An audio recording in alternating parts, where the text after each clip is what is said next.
himself wants to set up a downtown association and apply a hefty downtown tax to plant flowers and sweep streets, which they already do anyway.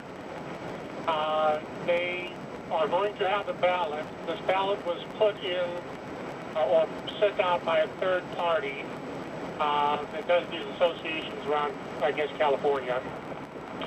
And first of all, the ballot is skewed because there's only a check mark area for if you approve, not one if you disapprove. So, first of all, a lot of people won't even send the ballots back because there's no way to vote against it. Now, the other part of the problem is the city itself owns 30% of the downtown area. And they are going to use that 30% to vote for this. Wait a minute, they're going to go, wait. The city is going to vote themselves? Who in the city? Or does the city itself? Is that one vote? Is that 200 votes? Is that 300 votes? I don't quite understand. It's going to be 30% of the vote because they own 30% of the land. Oh, it's based on the land. And are they the one? Oh, that's interesting. Can a city even vote? Got it. All right, that is an interesting situation. Also, the way the ballot is, in fact, configured is kind of interesting. Because if you can't vote against it, then the ballot is invalid on its face. Because it's a question of majority. 51% of the people have to vote no in order to defeat it, or 51% have to percent yes.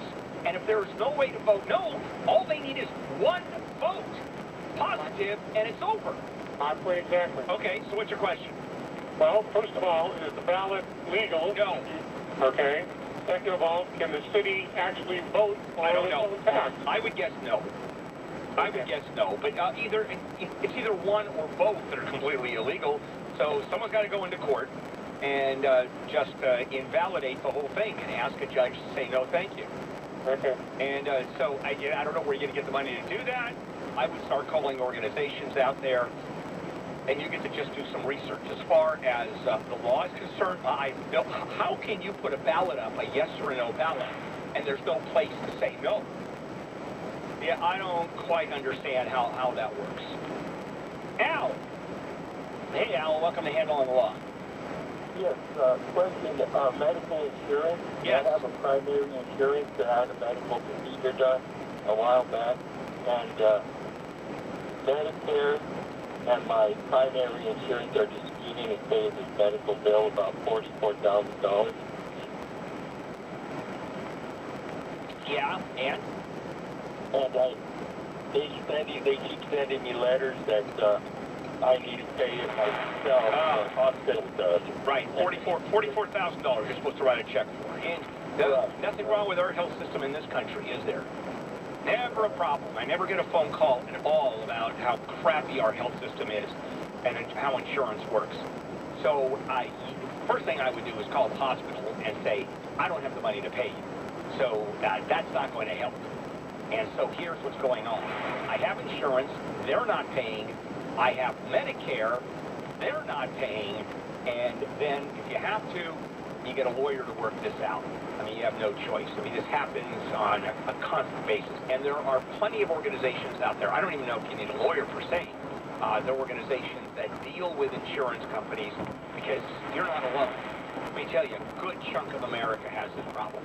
And it's tough. So start looking for the organizations, and if you have to, go to my website, see if that helps, and just ask if there's anybody out there who, do you know of anybody, and generally you get pretty good information about where to go. Don't you love it? By the way, the $40,000 charge, you know that it's a hangnail, because that's about what they charge for that procedure. I mean, just crazy, crazy stuff. Debbie. Hi, Debbie. Hi, yes, ma'am. I have a question about a married couple. Can they be witnesses, credible witnesses? I mean, because they're married.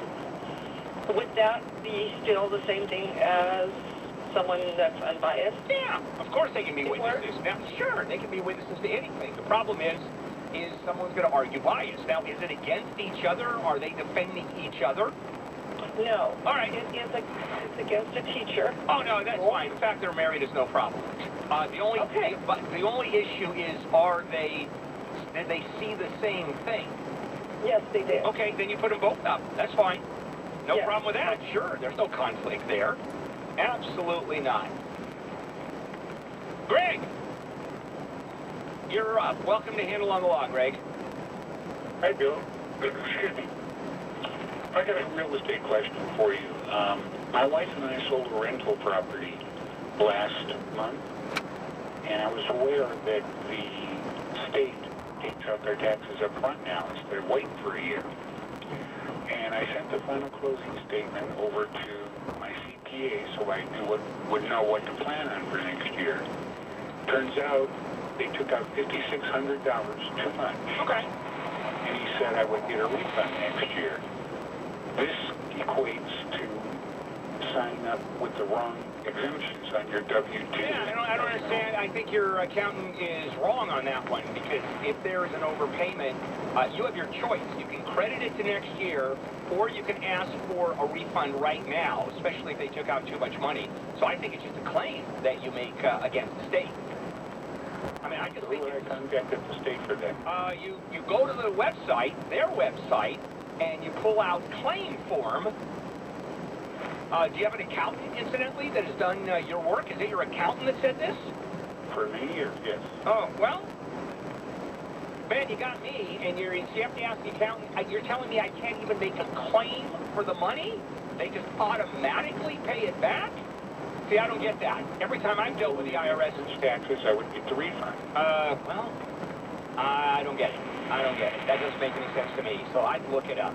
It's one of those things where the accountant, I think, is just wrong.